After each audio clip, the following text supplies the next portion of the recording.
দাড়ি আমি ভগবানের মা, পথটা ছেড়ে দে। দাড়িরা বলছে লজ্জা করে না? নিজের মুখটা আয়নাতে দেখেছিস আর আমাদের ভগবানকে কোনোদিনও দেখেছিস?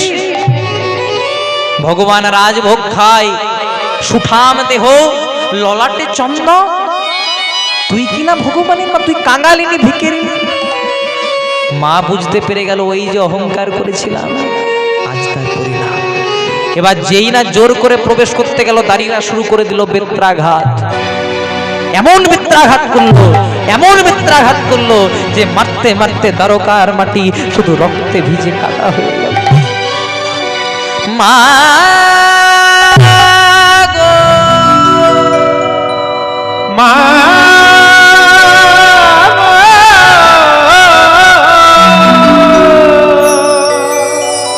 একই অপরাধ করলে মা জননী, ও মা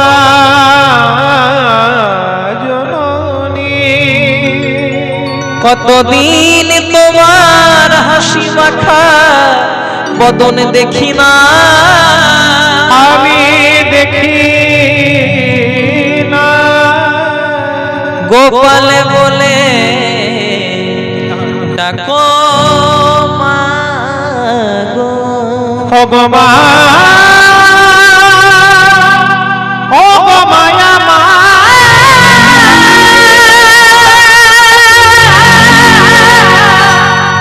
ও গো মা।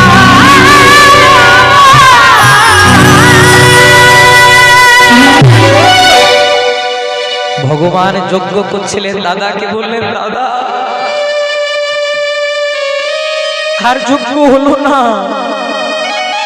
যে যজ্ঞে মাকে কষ্ট সহ্য করতে হয় সেই যজ্ঞ যে কোনোদিনও সম্পূর্ণ হয় না।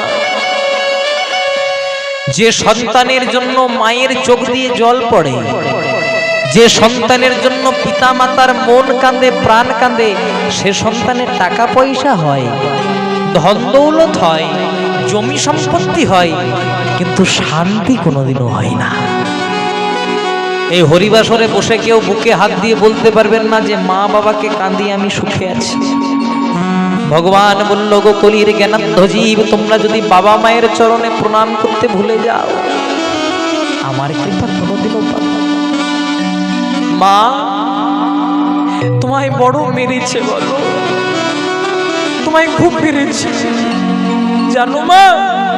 তুমি যেমন বৃন্দাবনে কাঁদতে, আমিও যে তোমার জন্য কাঁদতাম। একই হয়ে গেল মা। দাদা বলরামকে নিয়ে ভগবান যখন এসেছে মাকে তখনও বেত্রাঘাত করছে। দাঁড়ি মারিস নে, দাঁড়ি আর মারিস নে, অন্য কেউ নয়, ও তোদের মহারাজের মা, ওকে আর মারিস নেবে। ভগবান মা যশোদাকে কোলে নিলেন, শ্রীহস্ত বুলিয়ে দিলেন। মা চৈতন্য ফিরে পেল। গোপাল, মা গোপাল, কত বড় হয়ে গেছিস, আমাকে বুঝি মনে পড়ে না? প্রত্যেক দিন নয়ন জলে বুক ভাসাই শুধু কাঁদে, আমাকে মনে পড়ে না খোকা? এই তো মা, আমি তোমার গোপাল, চলো চলো। মাকে কোলে নিয়ে যেই না দ্বারকার অট্টালিকাতে প্রবেশ করতে যাবে, সেখানে ছিল ভগবানের আরেকজন মা, দেবকী। দেবকী বলছে কাঙালিনীকে নামিয়ে দে, আমি মা। যশোদা বলছে আমি মা। নারদ মুনি বলছে এখানে প্রমাণ হয়ে যাবে কে আসল মা। করলেন কি?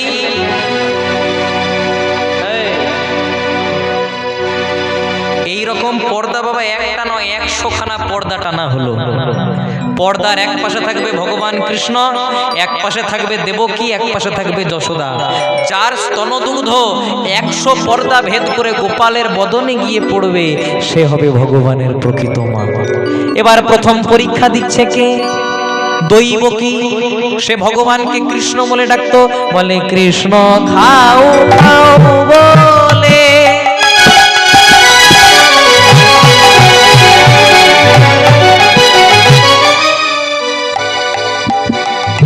মা দেবকী বলে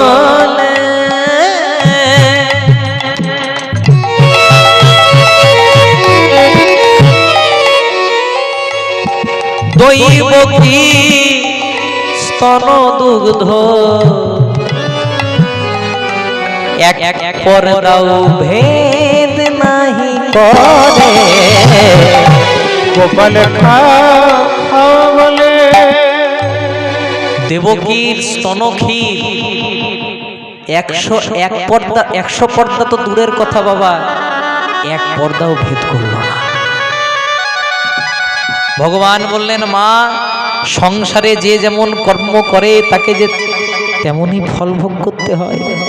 তুমি আজকে আমার মা, কিন্তু তোমার কি মনে নেই ত্রেতা যুগের কথা কাঁদালে কাঁদিতে হয়, এই কথাটি যে মিথ্যে নয় গো। ত্রেতা যুগে তুমি ছিলে কই আর আমি ছিলাম রাম। একবারে তোমার প্রিয় পুত্র ভরতকে রাজা করবে বলে ভেবেছিলে, আর আরেকবারে আমাকে 14 বছরের জন্য বনবাসী করেছে। সেদিন এক মা হয়ে আমার আরেক মাকে কাঁদিয়েছিলে না, সে কান্না যে তোমাকে ঋণে ঋণে জন্মে জন্মে শোধ করে দিতে হবে। দেবকী বলছে, বাবা আমি অন্যায় করেছি, আমি কাঁদবো, আমি পাপ করেছি, আমি প্রায়শ্চিত্ত করব, কিন্তু আইনা রে খোকা, আইনা তুই একবার আমার স্তন পান করবি। সেই পথটাও যে তুমি রাখোনি মা, মনে আছে 14 বছরের জন্য যখন বনবাসে যাচ্ছিলাম, আমার মা কৌশল্যা আমাকে এক বাটি দুধ পান করতে দিয়েছিল। তুমি কি করেছিলে জানো? আমার মুখের থেকে দুধের বাটিটা কেড়ে ছুড়ে দিয়েছে।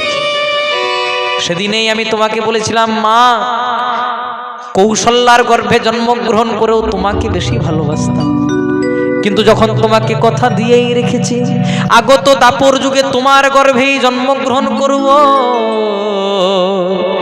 কিন্তু তোমার পয় ধরে মুখ পর্যন্ত দেব না।